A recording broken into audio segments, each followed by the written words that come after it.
അപ്പൊ നമ്മള് ട്രൈപ്പ് തിയറീസിനെ കുറിച്ച് ഡിസ്കസ് ചെയ്തിട്ടുണ്ടായിരുന്നു. ഇനി നമ്മൾ ഡിസ്കസ് ചെയ്യാൻ പോകുന്നത് ടൈപ്പ് തിയറീസിനെ, അതായത് പേഴ്സണാലിറ്റിയുടെ ടൈപ്പ് അപ്രോച്ചിനെ കുറിച്ചാണ്. അപ്പൊ എന്താണ് ട്രൈറ്റ് ആൻഡ് ടൈപ്പ് അപ്രോച്ചസ് തമ്മിലുള്ള ഡിഫറൻസ് നമുക്ക് നോക്കാം. ട്രൈറ്റ് അപ്രോച്ച് എന്ന് പറഞ്ഞിട്ടുണ്ടെങ്കിൽ കുറച്ചും കൂടെ അത് എന്താണ്, നമ്മുടെ ഒരു ബിഹേവിയറൽ ആസ്പെക്ടിനെ റെഫർ ചെയ്യുന്നത്. അതായത് അത് കുറച്ചുകൂടി ഒരു ക്വാണ്ടിറ്റേറ്റീവ് കാര്യത്തിനെയാണ് എന്താ പറയാ നമ്മൾ ട്രൈറ്റ് അപ്രോച്ചിൽ പറയുക. അതായത് ട്രൈറ്റ് തിയറീസ് കുറച്ചുകൂടി ഒരു ക്വാണ്ടിറ്റേറ്റീവ് ആയിട്ടുള്ള രീതിയിൽ വരുന്ന ഒന്നാണ്.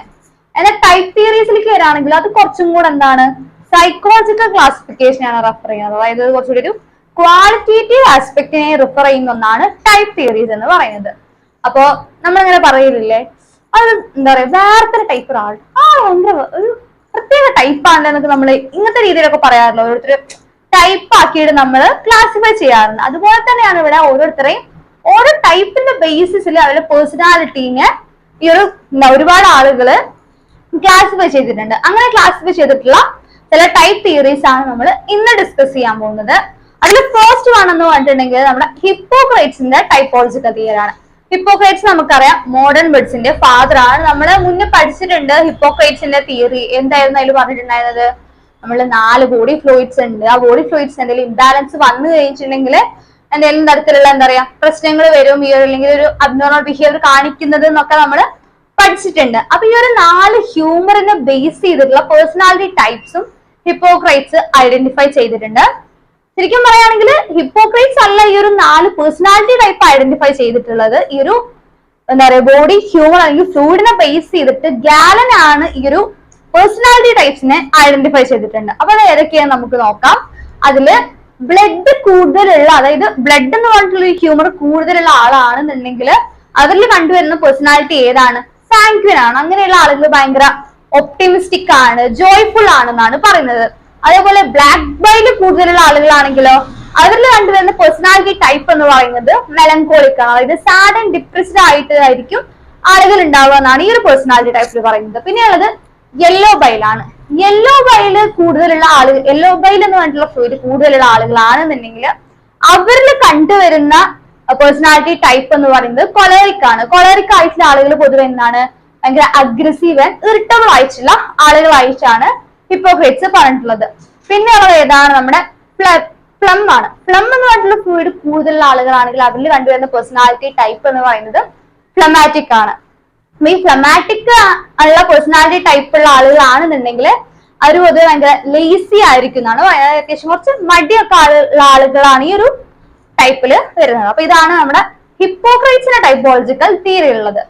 പിന്നെ നമുക്ക് പറയാനുള്ളത് ഇമ്പോർട്ടന്റ് ആയിട്ടുള്ള, മീൻസ് അത്ര ഇമ്പോർട്ടന്റ് അല്ല നമ്മുടെ ഈ ഒരു സിലബസിലേക്ക് വരുമ്പോൾ, എന്നാലും നമ്മൾ അറിഞ്ഞിരിക്കുന്ന ഒരു തിയറിയാണ് type A and type B theory.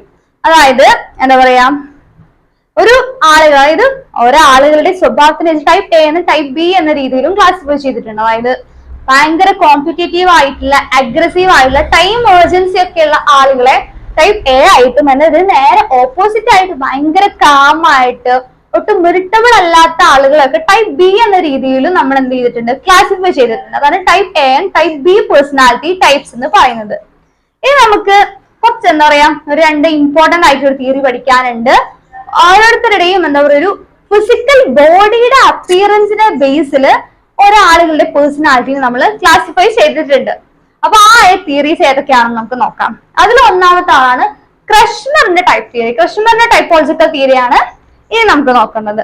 അതിൽ ക്രഷ്മർ ഒരാളുടെ ഫിസിക്കൽ കോൺസ്റ്റിറ്റ്യൂഷൻ അല്ലെങ്കിൽ ടെമ്പറാമെന്റിനെ വെച്ചിട്ട് 4 രീതിയിൽ ഒരാളുടെ എന്താ പറയാ ഫിസിക്കൽ ബോഡിനെ വെച്ചിട്ട് പേഴ്സണാലിറ്റീനെ ക്ലാസിഫൈ ചെയ്തിട്ടുണ്ട്. അത് ഏതൊക്കെയാണ്? ഒന്നാമത്തെയാണ് പിക്നിക് ടൈപ്പ്. പിക്നിക് ടൈപ്പ് എന്ന് പറഞ്ഞിട്ടുണ്ടെങ്കിൽ കുറച്ചും കൂടെ ഭയങ്കര എന്താ പറയാ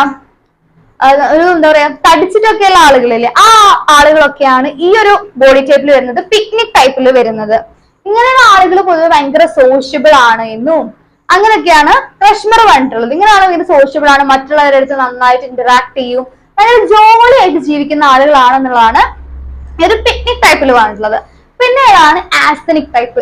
ആസ്തനിക് ടൈപ്പിലേക്ക് വരുമ്പോ കുറച്ച് ഭയങ്കര ലീൻ ആയിട്ടുള്ള എന്താ പറയാ നല്ല മെലിഞ്ഞിട്ടുള്ള ആളുകളൊക്കെയാണ് ഈ ഒരു ആസ്തനിക് ടൈപ്പിൽ ക്രഷ്മർ പറഞ്ഞിട്ടുള്ളത്. ഇങ്ങനെയുള്ള ആളുകൾ കുറച്ചും കൂടി ഇൻട്രോവേർട്ടഡ് ആയിരിക്കും എന്നുള്ള കാര്യമാണ് ക്രഷ്മർ പറഞ്ഞത്. അതേപോലെ ഇവർ കുറച്ചുകൂടി സസ്പീഷ്യസ് ആയിട്ടുള്ള ആളുകളാണ് എന്നൊക്കെയാണ് പറഞ്ഞിട്ടുള്ളത് ഈ ഒരു ആസ്തനിക് ടൈപ്പിൽ എന്ന് പറഞ്ഞിട്ടുണ്ടെങ്കിൽ. പിന്നെ ആണ് അത്ലറ്റിക് ടൈപ്പ്. അത്ലറ്റിക് ടൈപ്പ് വരുമ്പോ ആ ഒരു പേരിൽ പറയുന്ന പോലെ ഭയങ്കര മസ്കുലാർ ആയിട്ടുള്ള ആളുകൾ, ഒരു മസ്കുലാർ ബോഡി ടൈപ്പ് ഒക്കെ ഉള്ള ആളുകളെയാണ് ഈ ഒരു അത്ലറ്റിക് ടൈപ്പില് ക്രഷ്മർ പറഞ്ഞിട്ടുള്ളത്. ഇങ്ങനെയുള്ള ആളുകൾ ഭയങ്കര അസേർട്ടീവ് ആയിരിക്കും, എനർജറ്റിക് ആയിരിക്കും, കോൺഫിഡന്റ് ആയിരിക്കും എന്നൊക്കെയാണ് ക്രഷ്മർ പറഞ്ഞിട്ടുള്ളത്. പിന്നെയുള്ള ഒരു ഫോർത്ത് ടൈപ്പ് എന്ന് പറയുന്നത് ഡിസ്പ്ലാസ്റ്റിക് ആണ്. അതായത് ഇപ്പൊ നമ്മൾ നേരത്തെ പറഞ്ഞ പിക്നിക്, ആസ്തനിക്, അത്ലറ്റിക്, ഈ മൂന്നിന്റെയും ക്യാരക്ടറിസ്റ്റിക്സിൽ ഒരു മിക്സ്, അതിന്റെ എന്താ പറയുക എല്ലാത്തിന്റെയും ക്യാരക്ടറിസ്റ്റിക് കൂടിയിട്ടുള്ള ഒരു ടൈപ്പാണ് എന്ത് ഡിസ്പ്ലാസ്റ്റിക് എന്ന് പറയുന്നത്. അപ്പൊ ഇങ്ങനെ ഈ ഒരു 4 രീതിയിൽ ഒരാളുടെ ബോഡി കോൺസ്റ്റിറ്റ്യൂഷനെ വെച്ചിട്ട് ക്രഷ്മർ പറഞ്ഞിട്ടുള്ളതാണ് ഈ ഒരു ടൈപ്പോളജിക്കൽ, ക്രഷ്മറിന്റെ ടൈപ്പോളജിക്കൽ തിയറി എന്ന് പറയുന്നത്. ഇനി ഇതേപോലെ തന്നെ ഒരാളുടെ ബോഡി കോൺസ്റ്റിറ്റ്യൂഷൻ അല്ലെങ്കിൽ എങ്ങനെയാണ് ഒരാളുടെ ഫിസിക്കൽ അപ്പിയറൻസ് എന്നുണ്ടെങ്കിൽ ആ രീതിക്ക് എന്താ പറയാ ഓരോരുത്തരുടെയും പേഴ്സണാലിറ്റി ടൈപ്പിനെ ഡിവൈഡ് ചെയ്ത് അല്ലെങ്കിൽ ക്ലാസിഫൈ ചെയ്തിട്ടുള്ള വേറൊരാളാണ് നമ്മുടെ ഷെൽഡൻ എന്ന് പറയുന്നത്. ഷെൽഡൻ എന്താ പറയാ ടോട്ടലി 3 ഒരാളുടെ ബോഡി ടൈപ്പിനനുസരിച്ച് എന്താ പറയാ പേഴ്സണാലിറ്റിനെ ക്ലാസിഫൈ ചെയ്തിട്ടുള്ളത്. അതിൽ ഫസ്റ്റ് വൺ എന്ന് പറഞ്ഞിട്ടുണ്ടെങ്കിൽ എൻഡോമോർഫ് ആണ്. നമ്മൾ നേരത്തെ ക്രഷ്മറിന്റെ തിയറിയിൽ പിക്നിക് ടൈപ്പ് പറഞ്ഞ പോലെ തന്നെ ഇവിടെ എൻഡോമോർഫ് എന്ന് പറഞ്ഞിട്ടുണ്ടെങ്കിൽ എന്താണ് കുറച്ചുകൂടി എന്താ പറയാ soft and rounded body fluid. അതായത് നമ്മൾ നേരത്തെ പറഞ്ഞ പോലെ പിക്നിക്കിൽ പറഞ്ഞ പോലെ കുറച്ച് തടിച്ചിട്ടൊക്കെയുള്ള ആളുകളെയാണ് ഈ ഒരു എൻഡോമോർഫിൽ പറഞ്ഞിട്ടുള്ളത്. അതിൽ ക്രഷ്മർ പറഞ്ഞ അതേ കാര്യം തന്നെയാണ് ഷെൽഡനും ഈ ഒരു എന്താ പറയാ എൻഡോമോർഫിൽ പറഞ്ഞിട്ടുള്ളത്. അവർ ഭയങ്കര സോഷ്യലി എന്താ പറയുക ഔട്ട് ഗോയിങ്, എക്സ്ട്രോവേർഡ് ആയിട്ടുള്ള ആളുകളായിരിക്കും എന്നാണ് ഇതിൽ ഷെൽഡനും പറഞ്ഞിട്ടുള്ളത്. ഭയങ്കര സോഷ്യബിൾ ആണ്, റിലാക്സ്ഡ് ആണ്, ടോളറന്റ് ആണെന്നാണ് പറഞ്ഞിട്ടുള്ളത്. പിന്നെ അടുത്ത ടൈപ്പാണ് മീസോമോർഫ് എന്ന് പറയുന്നത്. അതായത് നമ്മൾ ക്രഷ്മറിന്റെ തിയറിയിൽ പറഞ്ഞ അത്ലറ്റിക് ടൈപ്പ് ആണ് ഇവിടുത്തെ മീസോമോർഫ് ടൈപ്പ് എന്ന് പറയുന്നത്. അത് കുറച്ച് അത്ലറ്റിക് ടൈപ്പ് ഓഫ് ബോഡിക്കുള്ള ആളുകളാണ് ഈ ഒരു മീസോമോർഫിൽ വരുന്നത്. ഇതെന്താണ് അസേർട്ടീവ് ആണ്, കോൺഫിഡന്റ് ആണ്, കോമ്പറ്റേറ്റീവ് ആണ് എന്നാണ് ഇതിലും പറയുന്നത്. പിന്നെയുള്ള അടുത്ത ടൈപ്പാണ് എക്ടോമോർഫ് എന്ന് പറയുന്നത്. അതായത് നമ്മൾ നേരത്തെ ആസ്തനിക് പറഞ്ഞില്ലേ അത് തന്നെയാണ് ഇവിടെ വരുന്ന എക്ടോമോർഫ്. ഭയങ്കര മെലിഞ്ഞിട്ടുള്ള ആളുകളെയാണ് ഇതിൽ പറയുന്നത്. അങ്ങനെയുള്ള ആളുകൾ കുറച്ചുകൂടി ഇൻട്രോവേർഡ് ആയിരിക്കും, എന്താ റിസർവ്ഡ് ആയിരിക്കും എന്നൊക്കെയാണ് പറയുന്നത്. അത് സെയിം ടൈം അവർ ഇന്റലക്ച്വലും സെൻസിറ്റീവ് ആണെന്ന് കൂടി ഷെൽഡൻ പറയുന്നുണ്ട്. അപ്പൊ ഇതാണ് നമ്മുടെ ടൈപ്പ് തിയറീസിൽ വരുന്നത്. അപ്പൊ നമ്മുടെ ഇമ്പോർട്ടന്റ് ആയിട്ടുള്ള കുറച്ച് തിയറീസ് നമ്മുടെ പേഴ്സണാലിറ്റിയിൽ ഇപ്പൊ ഇവിടെ ഡിസ്കസ് ചെയ്തിട്ടുണ്ട്. ഫസ്റ്റ് നമ്മൾ ഏതാ ഡിസ്കസ് ചെയ്തത്? സൈക്കോഡൈനാമിക് അപ്രോച്ച് ഡിസ്കസ് ചെയ്തു. അതുപോലെ അതിൽ വരുന്ന നിയോഫോയിഡിയൻ അപ്രോച്ചസിനെ ഡിസ്കസ് ചെയ്തു. പിന്നെ ട്രൈറ്റ് അപ്രോച്ചസും ടൈപ്പ് അപ്രോച്ചസും പറഞ്ഞു. ഇനി നമുക്ക് ജസ്റ്റ് ഒരു ഇൻട്രൊഡക്ഷൻ പോലെ പറയാനുള്ളത്, ഈ ഒരു സിലബസിൽ ഡിസ്കസ് ചെയ്യാനുള്ളത് നമ്മുടെ ഹ്യൂമനിസ്റ്റിക് അപ്രോച്ച് ടു പേഴ്സണാലിറ്റി ആണ്. അത് ജസ്റ്റ് എന്തൊക്കെയാണെന്നുള്ള കാര്യം നമുക്ക് നോക്കാം. ഒരു ഹ്യൂമനിസ്റ്റിക് അപ്രോച്ച് പൊതുവെ ഒരു 1960s ആൻഡ് 1970s എമേർജ് ചെയ്ത് വന്നിട്ടുള്ള ഒരു അപ്രോച്ചാണ് ഹ്യൂമനിസ്റ്റിക് അപ്രോച്ച് എന്ന് പറഞ്ഞിട്ടുള്ളത്. ആ സമയത്ത് വളരെ പ്രോമിനന്റ് ആയി നിന്നിട്ടുള്ള സൈക്കോ അനാലിസിസ് ആൻഡ് ബിഹേവിയറിസത്തിന് എതിരായിട്ട് വന്ന ഒരു തിയറി അല്ലെങ്കിൽ ഒരു അപ്രോച്ച് ആയിരുന്നു ഈ ഒരു ഹ്യൂമനിസ്റ്റിക് അപ്രോച്ച് എന്ന് പറയുന്നത്. ഈ ഒരു ഹ്യൂമനിസ്റ്റിക് അപ്രോച്ചില് കോൺട്രിബ്യൂഷൻസ് നടത്തിയ 2 ഇമ്പോർട്ടന്റ് ഫിഗേഴ്സ് ആണ്, ഒന്ന് എബ്രഹാം മാസ്ലോയും ഒന്ന് കാൾ റോജേഴ്സും. അതിൽ എബ്രഹാം മാസ്ലോ ആൻഡ് കാൾ റോജേഴ്സിന്റെ കുറച്ച് ഇമ്പോർട്ടന്റ് ആയിട്ടുള്ള കുറച്ച് കാര്യങ്ങളാണ് നമുക്ക് ഇതിൽ പഠിക്കാനുള്ളത്. അപ്പൊ അതിൽ നമുക്ക് ഫസ്റ്റ് പറയാനുള്ള ആളുകളാണ് എബ്രഹാം മാസ്ലോ. നമ്മൾ എബ്രഹാം മാസ്ലോനെ മുന്നത്തെ സെമ്മിലൊക്കെ പഠിച്ചിട്ടുണ്ടാവും. എബ്രഹാം മാസ്ലോന്റെ Maslow's hierarchy of need theory, നമ്മൾ ഏത് ഉറക്കത്തിൽ ചോദിച്ചാലും പറയുന്ന രീതിക്ക് പഠിച്ചേക്കുന്ന ഒരു തിയറിയാണ് എബ്രഹാം മാസ്ലോന്റെ ഹൈറാർക്കിയൽ തിയറി ഓഫ് നീഡ്. അപ്പൊ ഈ ഒരു മാസ്ലോന്റെ ഹൈറാർക്കി ഓഫ് നീഡ് തിയറി നമുക്ക് പലർക്കും അറിയാം. അതിനെ എങ്ങനെയൊക്കെയാണ് ക്ലാസിഫൈ ചെയ്തിട്ടുള്ളത്? 5 ആയിട്ട് ക്ലാസിഫൈ ചെയ്തിട്ടുണ്ടെന്നുള്ള കാര്യം. അപ്പൊ എന്തൊക്കെയാണ് ജസ്റ്റ് നമുക്ക് ഡിസ്കസ് ചെയ്യാം. അതില് എന്താ പറയാ lower needs to higher needs, ആ ഒരു രീതിയിലാണ്. അതായത് ഒരു ഹൈറാർക്കിയിലാണ് ഈ ഒരു തിയറി പോകുന്നത്. അതായത് നമ്മൾ പഠിച്ചിട്ടുണ്ട് ഇത് ഒരു സ്റ്റേജ് കംപ്ലീറ്റ് ചെയ്ത് കഴിഞ്ഞിട്ടുണ്ടെങ്കിൽ മാത്രമേ നമുക്ക് നെക്സ്റ്റ് സ്റ്റേജിലേക്ക് പോകാൻ പറ്റൂ എന്നുള്ളത്. ഇതിൽ വരുന്നത് ഏതൊക്കെയാണ് ആ ഒരു 5 നീഡ്സ്? ഫസ്റ്റ് സ്റ്റേജ് ആണ് ഫിസിയോളജിക്കൽ നീഡ്സ്, പിന്നെ സേഫ്റ്റി നീഡ്സ്, പിന്നെ ലവ് ആൻഡ് ബിലോങ്ങിങ്നെസ്, പിന്നെ എസ്റ്റീം നീഡ്സ്, സെൽഫ് ആക്ച്വലൈസേഷൻ. ഇതാണ് വരുന്ന 5 നീഡ്സ് എന്ന് പറയുന്നത്. അതില് ഫിസിയോളജിക്കൽ നീഡ്സ് എന്ന് പറഞ്ഞിട്ടുണ്ടെങ്കിൽ എന്താണ്? നമ്മുടെ സർവൈവലിന് വേണ്ട കാര്യങ്ങളൊക്കെയാണ് ഫിസിയോളജിക്കൽ നീഡ്. അതായത് ഫുഡ് വാട്ടർ ഒക്കെയാണ് ഈ ഒരു ഫിസിയോളജിക്കൽ നീഡ്സിൽ വരുന്നത്. പിന്നെ സേഫ്റ്റി നീഡ്സ്. സേഫ്റ്റി നീഡ്സിൽ എന്താണ്? കുറച്ചൊരു സെക്യൂരിറ്റി കിട്ടണം, ഷെൽട്ടർ വേണം എന്നൊക്കെയുള്ള ആ ഒരു കാര്യമാണ് സേഫ്റ്റി നീഡിൽ വരാം. അത് സാറ്റിസ്ഫൈഡ് ആയതിനു ശേഷം മാത്രമേ നമുക്ക് ഏതിലേക്ക് പോകാൻ പറ്റൂ? ലവ് ആൻഡ് ബിലോങ്ങിങ്നെസ്സിലേക്ക്. അതായത് എന്താ ഒരു പാർട്ട്ണർ അല്ലെങ്കിൽ ഒരു ഫ്രണ്ട്ഷിപ്പ് വേണം, ഒരു സെൻസ് ഓഫ് കണക്ഷൻ വേണമൊക്കെ എന്നുള്ള ഒരു നീഡാണ് ഈ ഒരു ലവ് ആൻഡ് ബിലോങ്ങിങ്നെസ്സിൽ വരാം. പിന്നെ എസ്റ്റീം ആവുമ്പോഴോ ഒരു സോഷ്യൽ റെക്കഗ്നിഷൻ വേണം, ഒരു എന്താ പറയാ ജോബ് വേണം എന്നൊക്കെയുള്ള കാര്യങ്ങളാണ് നമ്മുടെ എസ്റ്റീമിൽ വരിക. അതായത് ഒരു freedom, strength, recognition, status, respect, ഈ കാര്യങ്ങളൊക്കെ വേണം എന്നുള്ള ഒരു നീഡാണ് എസ്റ്റീം നീഡ്സിൽ വരാം. പിന്നെ ആയിട്ട് ഫൈനൽ അറ്റ്മോസ്റ്റ് സ്റ്റേജ് ആണ് ഏത് നീഡ് എന്താ ഹൈറാർക്കി ഓഫ് നീഡ് തിയറിയിൽ, അത് സെൽഫ് ആക്ച്വലൈസേഷൻ ആണ്. സെൽഫ് ആക്ച്വലൈസേഷൻ എന്ന് പറഞ്ഞാൽ എന്താണ്? ഒരാളുടെ ഫുൾ പൊട്ടൻഷ്യൽ യൂസ് ചെയ്തിട്ട് എന്താ പറയാ, നമ്മൾ ആഗ്രഹിക്കുന്ന നമ്മുടെ എല്ലാ പൊട്ടൻഷ്യൽസും യൂസ് ചെയ്തിട്ട് നമ്മൾ ആഗ്രഹിക്കുന്ന ആളായി തീരുന്നതാണ് എന്ത് സെൽഫ് ആക്ച്വലൈസേഷൻ വന്നത്. അപ്പൊ ഈ ഒരു 5 എന്താണ് നീഡ്സ് ആണ് നമ്മുടെ എബ്രഹാം മാസ്ലോ പറഞ്ഞിട്ടുള്ളത്. അതേപോലെ തന്നെ ലോവർ നീഡ്സിനെ കുറിച്ച് പറയുന്നുണ്ട്. അതായത് ലോവർ നീഡ്സിന് നമ്മൾ ഡെഫിഷ്യൻസി നീഡ്സ് എന്നും പറയാറുണ്ട്. അതായത് നമ്മുടെ എന്താ പറയാ സർവൈവലിനും കാര്യങ്ങൾക്കും ഒക്കെ വേണ്ടിയിട്ടുള്ള തിയറിയാണ് ഈ ഒരു ലോവർ നീഡ്സിൽ വരിക. അതായത് ലോവർ നീഡ്സ് വരുന്ന ഏതൊക്കെയാണ്? ഫിസിയോളജിക്കൽ നീഡ്സ്, എന്താ പറയാ സേഫ്റ്റി നീഡ്സ് ഒക്കെയാണ്. ഹയർ നീഡ്സ് വരുന്ന ഏതൊക്കെയാണ്? നമ്മുടെ എസ്റ്റീം നീഡ്സും സെൽഫ് ആക്ച്വലൈസേഷൻ ഒക്കെയാണ്. അപ്പൊ ഈ ഒരു 5 നീഡ്സിനെ കുറിച്ചാണ് നമുക്കിതിൽ പറയാനുള്ളത്. എബ്രഹാം മാസ്ലോനെ ഞങ്ങൾ കാര്യമായിട്ട് നമുക്ക് ഡിസ്കസ് ചെയ്യാനുള്ള ഒരു 5 നീഡ്സ് എന്തൊക്കെയാണ്, എബ്രഹാം മാസ്ലോന്റെ ഈ ഒരു ഹൈറാർക്കി ഓഫ് നീഡ് തിയറി എന്താണെന്നുള്ളത് മനസ്സിലാക്കി വെക്കുക എന്നുള്ളതാണ് ഇതിൽ ചെയ്യാനുള്ളത്. ഇനി നമുക്ക് അടുത്ത ഹ്യൂമനിസ്റ്റിക് അപ്രോച്ച് നോക്കാം. അത് ആരുടെയാണ്? കാൾ റോജേഴ്സിന്റെ. അപ്പൊ കാൾ റോജേഴ്സിനെ കുറിച്ച് പറയുമ്പോൾ നമുക്ക് കാൾ റോജേഴ്സിന്റെ ചില കോൺട്രിബ്യൂഷൻസ് നോക്കാം. കാൾ റോജേഴ്സിന്റെ ഒരു സൈക്കോ തെറാപ്യൂട്ടിക് മെത്തേഡ് ഉണ്ട്. അത് നമ്മൾ ക്ലയന്റ് സെന്റേർഡ് തെറപ്പി എന്നാണ് പറയാ, അങ്ങനെയാണ് അത് അറിയപ്പെടുന്നത്. അതുപോലെ തന്നെ ഈ ഒരു കാൾ റോജേഴ്സിന്റെ തിയറിയിൽ ഏറ്റവും ഇമ്പോർട്ടന്റ് ആയിട്ട് നമുക്ക് പറയാനുള്ളത് സെൽഫ് ആണ്. സെൽഫിനെ 2 കാൾ റോജർ ഡിവൈഡ് ചെയ്തിട്ടുണ്ട്, ഐഡിയൽ സെൽഫും റിയൽ സെൽഫും. റിയൽ സെൽഫ് എന്ന് പറഞ്ഞിട്ടുണ്ടെങ്കിൽ എന്താണ്?